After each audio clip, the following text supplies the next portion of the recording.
এই যে দোকান থেকে কাগজ কিনবো আর কলম কিনবো, ওই টাকা আমার কাছে নাই। এই জন্য কাগজও কিনতে পারি নাই, কলমও কিনতে পারি নাই।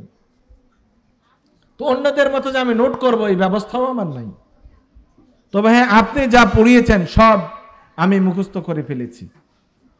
ইমাম মালিক আশ্চর্য হলেন, এটাও কি সম্ভব?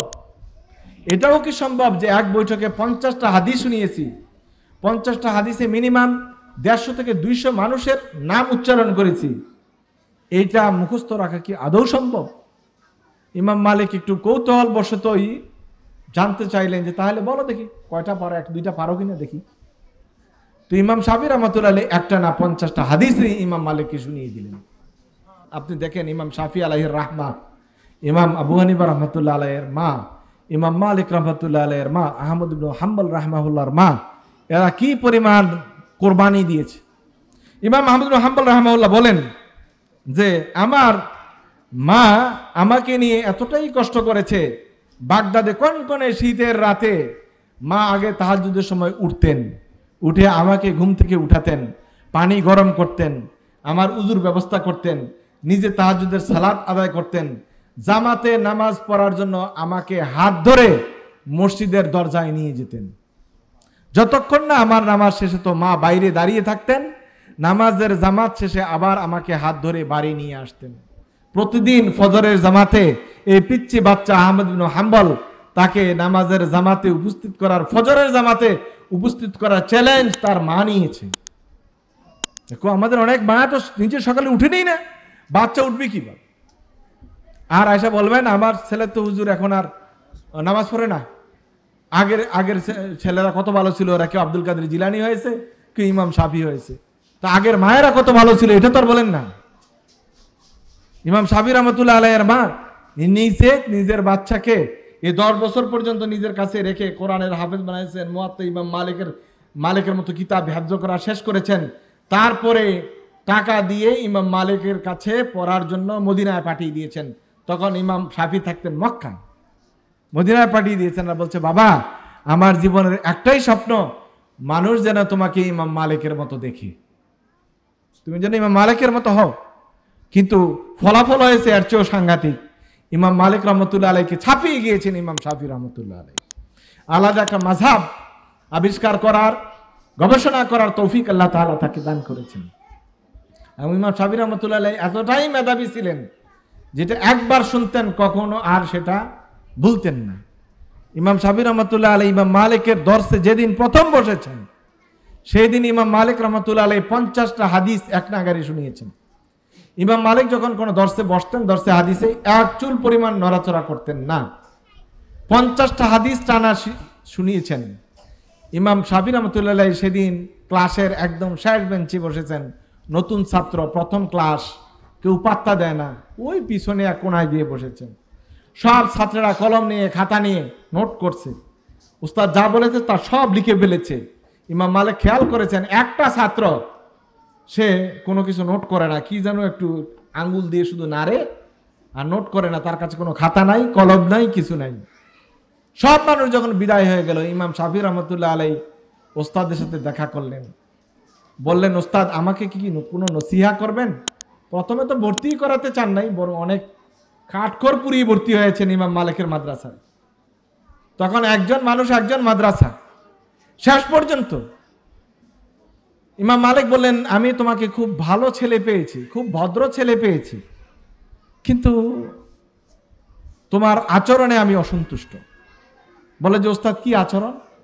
বলে যে, আমি লক্ষ্য করেছি তোমার সামনে কোনো কলমও নাই, কোনো খাতাও নাই, তুমি আঙুল দিয়ে শুধু কি টেবিলের উপরে হিবিজিবি কি আঁকতেছিলে।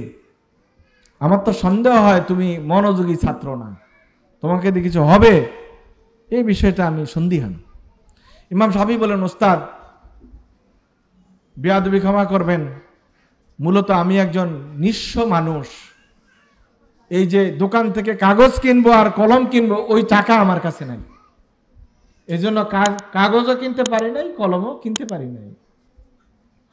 তো অন্যদের মতো যে আমি নোট করবো এই ব্যবস্থাও আমার নাই। তবে হ্যাঁ, আপনি যা পড়িয়েছেন সব আমি মুখস্থ করে ফেলেছি। ইমাম মালিক আশ্চর্য হলেন, এটাও কি সম্ভব? এটাও কি সম্ভব যে এক বৈঠকে 50টা হাদিস শুনিয়েছি, 50টা হাদিসে মিনিমাম 150 থেকে 200 মানুষের নাম উচ্চারণ করেছি, এইটা মুখস্থ রাখা কি আদৌ সম্ভব? ইমাম মালিক একটু কৌতূহল বশতই জানতে চাইলেন যে তাহলে বলো দেখি কয়টা পারো, 1-2টা পারো কিনা দেখি। তো ইমাম শাফি রাহমাতুল্লাহ আলাইহি একটা না 50টা হাদিসই ইমাম মালিককে শুনিয়ে দিলেন। তারপর ইমাম শাফিকে ইমাম মালিক বাড়ি নিয়ে গেলেন, বললেন এই মদিনা শহরে তোমার থাকার জন্য কোনো জায়গা নাই আমি জানি, তুমি আজ থেকে পড়া শেষ করা পর্যন্ত আমার বাড়িতে থাকবে, তোমার পড়াশোনার দায় দায়িত্ব সব আমার। ইমাম শাফি আলাইহির রাহমাতুল্লাহ আলাইহির মা যে দোয়া করেছিলেন এবং ছেলেকে প্রিপেড করে পাঠিয়েছিলেন, আশা ছিল ইমাম মালিকের মতো হবে। আসলে আল্লাহ তাআলা দোয়া এমনভাবে কবুল করেছেন, ইমাম মালিককেও তিনি ছাড়িয়ে গিয়েছেন। কারণ ইমাম মালিকের লেখা মুয়াত্তা ইমাম মালিক মাত্র 10 বছর বয়সে মুখস্থ শেষ করেছেন। তো ইমাম মালিক আর বাকি যত হাদিস পড়াতেন মসজিদে নববীতে, আল্লাহ রাসূল সাল্লাল্লাহু আলাইহি ওয়াসাল্লামের এই কবরের পাশে বসে হাদিস পড়াতেন আর বলতেন আন সাহেবে হাদাল কবর, এই কবরওয়ালা থেকে হাদিস তোমাদেরকে শোনাচ্ছি। এইভাবে ইশারা করে হাদিস পড়াতেন ইমাম মালিক রাহমাতুল্লাহ আলাইহি। যেটা বলছিলাম, তো আপনি আপনার সন্তানকে প্রিপেড করার দায় দায়িত্ব কিন্তু আপনার। বাচ্চাদেরকে আমরা এখন শোনাই বিভিন্ন ভূতের গল্প, বিভিন্ন রকমের কিচ্ছা কাহিনী, কিন্তু আমরা কোন নবীদের কিচ্ছা শিখাই না, সাহাবায়ে কেরামদের জীবনী শুনাই না। ছেলেরা মোটিভেশন হবে কিভাবে? কিভাবে ইমাম মালিক রাহমাতুল্লাহ আলাইহির উস্তাদ রাবিয়াতুর রায় পড়াশোনা করেছেন, এই কিচ্ছা আমরা বাচ্চাদেরকে শুনাই না। কিভাবে ইমাম আবু হানিফা রাহমাতুল্লাহ আলাইহি এত বড় মুজতাহিদ হয়ে গেলেন, এই কিচ্ছা আমরা শুনাই না। ইমাম আবু ইউসুফ রাহমাতুল্লাহ আলাইহি কিভাবে একজন সাধারণ ঘরের মানুষ হয়ে, দিন আনি দিন খায় এরকম ঘরের মানুষ হয়ে কাজীউল কুযাত ইসলামী রাষ্ট্রের প্রধান বিচারপতি হয়ে গেলেন, এই কিচ্ছা আমরা শুনাই না। কিভাবে ইমাম আহমদ বিন হাম্বল কপর্তকীন অবস্থায় পৃথিবীর সকল মানুষের ইমাম হয়ে গেলেন, এটা কিন্তু আমরা ছেলেদেরকে শোনাই না। তা আমার ছেলেরা কিভাবে আল্লাহওয়ালা হবে, কিভাবে বুজুর্গ হবে, কিভাবে আমার ছেলেরা একটি মাত্রায় পৌঁছবে, এটা চিন্তনীয় ব্যাপার। সুতরাং অভিভাবক হিসেবে আমাদের সবার দায়িত্ব আছে ছাত্র গঠন করার জন্য। অভিভাবক, শিক্ষক এবং অভিভাবকদের সাথে যারা রিলেটেড, দাদা দাদি, নানা নানি, মামা খালু, সবারই কিন্তু সেখানে ভূমিকা রয়েছে। সবাই উৎসাহিত করতে হবে, আন্দোলিত করতে হবে, মাইন্ডসেট আপ চেঞ্জ করে দিতে হবে।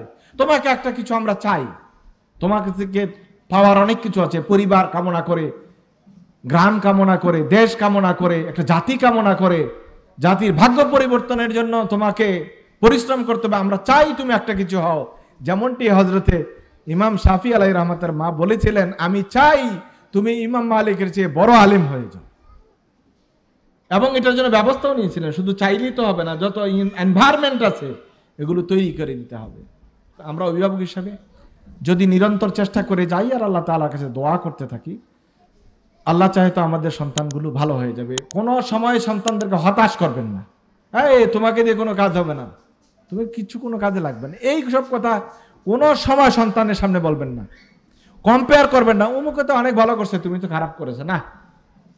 অনেক লোকের কথা এমন জানি যারা ছাত্র জীবনের প্রথমে কিছুই জানতেন না, ভালো ছাত্রই ছিলেন না, 14-15 পিছনের রোল নম্বর ছিল, কিন্তু দেখা গেছে যে পরিশ্রমের কারণে, আল্লাহ তাআলার অনুগ্রহের কারণে, মা বাবার দোয়ার কারণে এমন এক জায়গায় পৌঁছে গেছেন যারা ক্লাসে প্রথম দ্বিতীয় ছিল তাদের এখন কোনো নামগন্ধ নাই। এরকম উদাহরণ শত শত আমাদের জীবনের মাঝেও এই গল্প আছে। সুতরাং হতাশ করবেন না, নিরুৎসাহিত করবেন না, আশান্বিত করবেন, বাচ্চাদেরকে উৎসাহিত করবেন।